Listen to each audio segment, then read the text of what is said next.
Okay, so take more here. This is from Charles Tomes. A couple weeks ago, I spent 3 hours with a B-24 nose gunner, but that was fun. In between sorting out his passwords for various investment accounts for some amazing stories, he thinks the Chi-Coms are going to massacre the Hong Kongers. Michael Yang thinks these protests will precipitate the fall of the Communist Party of China the way that Lech Wałęsa's labor union protest began the total destruction of the Communist Party in Poland. What does the little crystal ball see? Well, the most interesting, disturbing, emotional World War II story, bombing a Japanese destroyer. One of his squadrons of B-24s was shot down. Their B-24 orbited for 40 minutes, subsurfaced and picked up the floating survivors. They didn't know if it was American or Japanese, the sub presumably. It was Japanese. The survivors were taken to Nagasaki, where they died when the second atomic bomb was dropped. I believe him kind of puts a certain perspective on current events. And he tried to post that earlier a couple shows ago, and I didn't get to it. So sorry about that, Charles. So let's see what we can unpack here.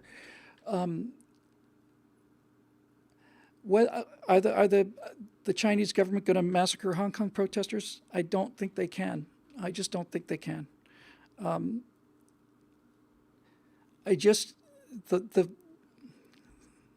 The backlash would be so overwhelming, and if you think that American politicians are sensitive to camera time, then China, with its overwhelming inferiority complex, is utterly obsessed with image and how they look.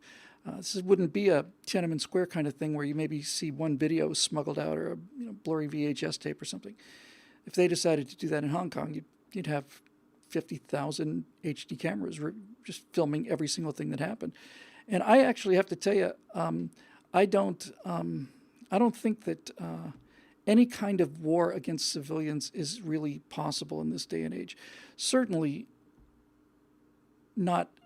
I can't imagine. I can't imagine how U.S. soldiers would fire on U.S. citizens. Not only can I not imagine how they would do it, get them to do it in terms of following the order, I just can't imagine how such a thing, when put on television. I mean, just think about it. This is how different our society's become, I guess. But I mean, 4 kids shot in Kent State in was it 68 or 69, 70? I said 70, I think.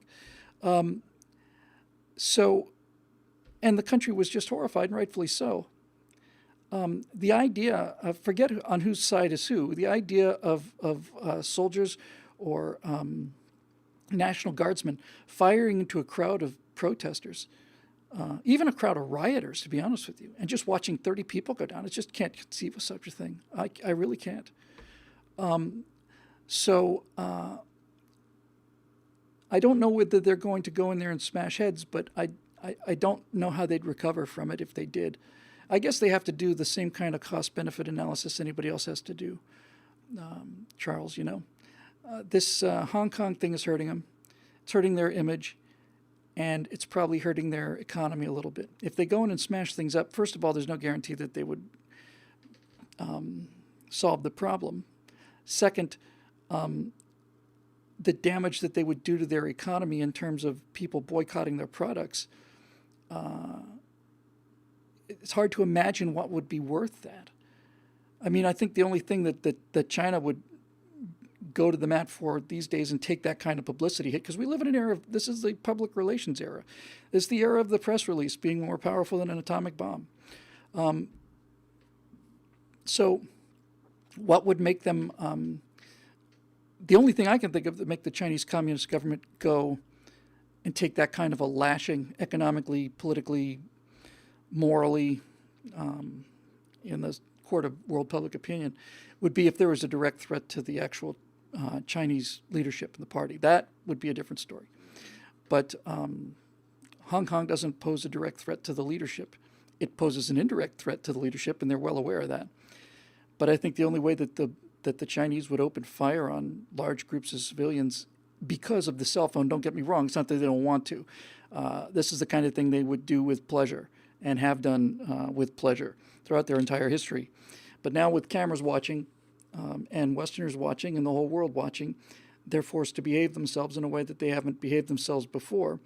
So the The only situation where I can see them employing that kind of lethal force would be if there were not only protesters outside, let's say, the Forbidden City or something, part of Beijing where the Communist Party is. I know they're not in the Forbidden City, but you get the idea. If it turned out that that protesters were actually storming the government, then they'd probably shoot back and feel they were justified to do it. And even if they weren't justified, they would certainly fight for their privileged, party position. And so the question is then, of course, what's going to happen? I mean, this may be the beginning of the end of the Chinese Communist government, only because they have no options.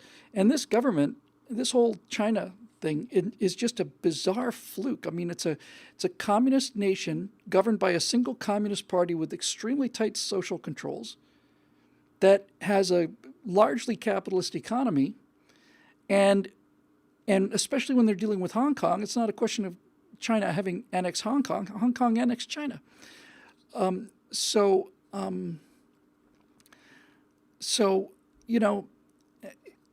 they're kind of stuck, and they will eventually go, and I think they might go sooner rather than later. There's a theory that says that the more you suppress people, intimidate them with either violence or peer pressure, whatever, the more you repress them, the faster that regime goes when it finally goes, when the tipping point happens. I just don't see any way for them to survive long term. People will accept a Chinese Communist Party. Chinese people will accept it if they're going from stone huts and wood and dirt floors to to luxury glass encased condo skyscrapers. The generation that watched that increase in their standard of living was willing to put up with it, and the generation before that had no power to do anything anyway. But the current people in Hong Kong and all around China, Shanghai and Beijing, all these places, they don't like the political repression, and I think it's starting to dawn on them that they're not going to have to put up with it. And every day that Hong Kong protests continue is another day that more people in China are convinced that the government can be stood up to. And now the leadership is so pot committed that they either back down with a tremendous loss of face, or they go in there and start killing people with I'm pretty sure that would touch off a revolution in China. I feel fairly certain it would. And then their final option is just let the situation go on as it's going on. And that doesn't seem like it's a very viable option. But if you look at the cards in your hand, and you're the Chinese Communist government, that may be your only play. It's yes, this is terrible, and we're bleeding. And if we walk away, it's a catastrophe. If we smash them, it's a catastrophe. We don't have any other choice, so we're just going to let it go on. And maybe the Chinese Hong Kong protesters will tire out first, but I don't think they will. And as many people have said, it's starting to spread. And our friend Aesops says that freedom is contagious. He's right about that. Once people get a smell of it, it's not just it's like a binary thing. I think this kind of a revolution. On one hand, you have to have a vision of what it is you want. You have to have a vision of a free society or a capitalist society. Or you got to have some place in mind that you want to turn your country into. And then secondly, you've got to feel like you can get away with it and have a reasonable chance of surviving. In other words, it can't be automatic suicide, because if it is, it's not gonna catch fire.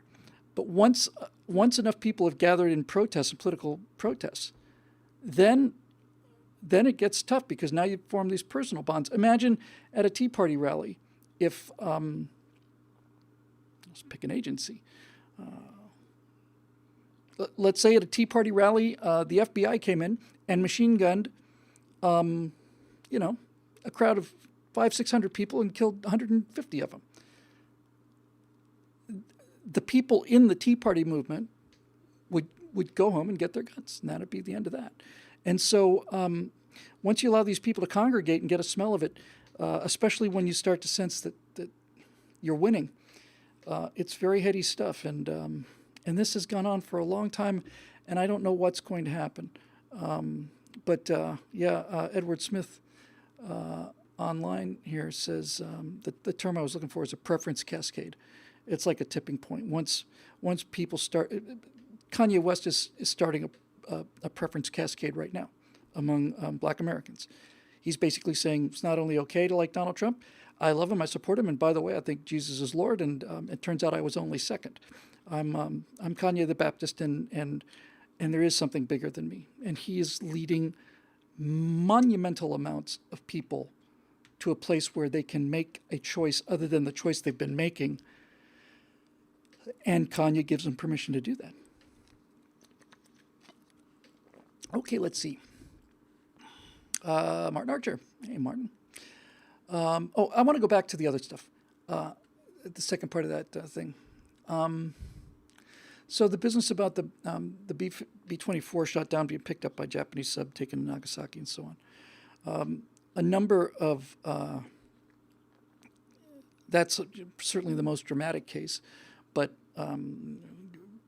just from the beginning of our Pacific War to the end of it, from December 7th, 1941 to August 9, 1945. Stories like this just continued. I don't know how many Japanese transports were sunk by American submarines loaded with prisoners. Maybe not exclusively with prisoners, but in some cases I think they were exclusively with prisoners. And those ships were torpedoed. And that's heartbreaking. And I don't know what to say about that other than to say it's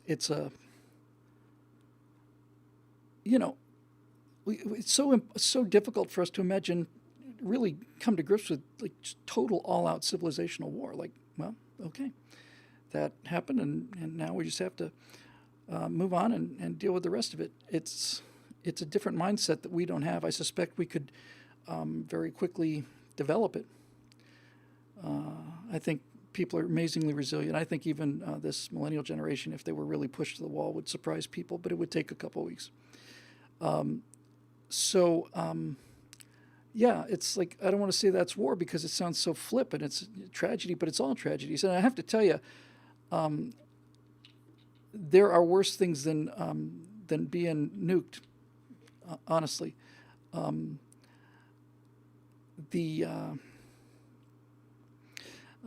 The Japanese were performing medical experiments on Allied flyers. They were routinely executing air crews by samurai sword throughout the course of the war. And if it were me, I'd rather go in a flash than be paraded out in front of these savages and, forced to kneel down. And then even worse things happened. I cannot recommend this highly enough. There's a book called Flyboys. And it's by the guy who wrote Flags of Our Fathers, James. It'll come to me. It'll come to the comment section in a second. By the way, I don't know if you caught up on this, but this was really shocking to me. So Flags of Our Fathers was written by the son of one of the 6 guys that raised the flag on Iwo Jima. And his dad was the medic. And the movie Flags of Our Fathers is based upon that book, James Bradley. So Bradley identified the 6 flag raisers, and 3 of them were killed on Iwo, and the other 3 did a promotional tour all around the country trying to raise money for the war effort. And what I found out about a week ago is that Bradley wasn't one of the flag wavers, and Renee Gagnon wasn't either. 2 of the people, 2 of the 6 people that were listed as flag raisers and went on the tour didn't raise the flag. Forensic photographers and Marine Corps personnel went over all of the pictures taken in all of the locations and were able to do things like determine that the person they were sure was Renee Gagnon, turns out that he didn't have a wedding ring on. And there are other pictures of the guy whose name escapes me, I'm sorry to say, who was the guy who actually was in Gagnon's place, and he did have a wedding ring on. And little bits of clothing and stuff that show up in other pictures. They tracked it down, and I have to tell you, I can't believe that could have gone on as long as it did. And of all the stuff that I find hard to believe, the hardest part for me to believe is that James Bradley's dad and Renee Gagnon went on this tour as the heroes who raised the flag when they knew they didn't do it. I am sure that. Well, how can they not know? I mean, it's not like if they were misidentified, the only people who would certainly know that they were misidentified is them. They would know that they weren't in the picture. If everybody else thought it was them, they would know it wasn't them. I suspect that by the time this got sorted out, the picture had developed so much power, so much emotional power, that they probably convinced these guys, look, we've already announced your names, and yeah, it was a mistake, but you're all on Ewo together, you're all heroes, and as John Pershing says, shut up and go on the tour, soldier. I think that's probably what happened. It must have been galling, though. It adds a whole level of kind of pathos to the whole thing. By the accounts that I've read, Renee Gagnon was not a terrifically great guy. He was a real operator, and one of those guys was always kind of bragging and making himself into something bigger than he really was, and really big on showing people what a brave guy he was. But by all accounts, Bradley seems like a modest, quiet guy, and I think that must have been just absolutely galling for a person of character to stand up there in front of these statues and ice carvings and stuff and say, yeah, that's me, when it's not you. I think that must have been really, really, really hard for him. But in any event, they found the names of the other two guys, and How and Dog says only one flag raised on Ewo. No, there were two flags. The whole reason that there was some confusion about this is they originally put up a small flag, and the guys down on the beach said it's too small. So they sent a bigger flag up, and I'm pretty sure Renee Gagnon carried that flag up, the second flag, the one that's in the picture. Significantly bigger than the first flag. There's a picture of the first flag on Mount Suribachi, and the guys who raised the flag kind of standing around it, with their rifles out. And it's kind of corny looking, actually. And the flag is pretty small, obviously. So they took that flag down, and while those guys are folding that flag in the foreground of several of these pictures, you can see these guys basically putting the flag away. And the other guys are just putting the flagpole up with the big flag on it, completely unaware that that this was just going to be this split second of iconic instant lightning in a bottle. If you'd taken that picture, I was going to say a second, but it may be less than that. A second earlier, a second later, you wouldn't have had anything. You wouldn't have even thought about it. Wouldn't have known their names. Wouldn't know anything about it.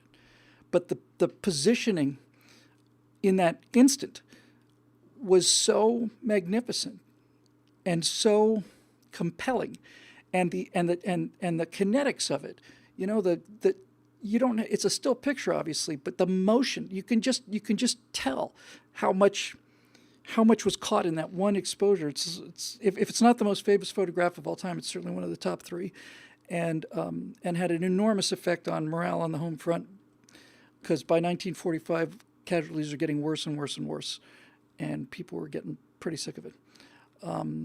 So I just thought that was really fascinating that we had to wait till 2019, including surviving the publishing of a #1 bestseller and two Clint Eastwood movies on the subject. Before we found that out, I thought that would have been done considerably earlier than that. Foghorn says that on the memorial, there are the gigantic statue of them in D.C., there are 13 hands. Try to figure out how the sculpture pulled that one off. Yeah, I don't know what the answer to that is. But the sculptor had to work he's working in a three-dimensional object. And you can get like a relief, like a bas relief or something, from the camera position, get that pretty easily. But he had to put himself on the other side of that group of men looking back towards the camera. And he had no idea what was on that side. He had to invent it. He had to invent the positions of their hands that were hidden behind the other guys and their expressions. He had to just basically bring that up. So Babyface Nelson says, what about the flag raising at the firefighters raising the flag at Ground Zero? That's a great picture. It's a moving picture, but it's not in this league. it's just not. It's that picture is tragic, and it's poignant, but it doesn't have the sheer motion, the sheer physics that the other one does. And now we find out that the 13th hand was put there apparently by the sculptor. It's supposed to be the hand of God assisting them. I wouldn't doubt it. But in any event, yeah, that was tough. So let's move on.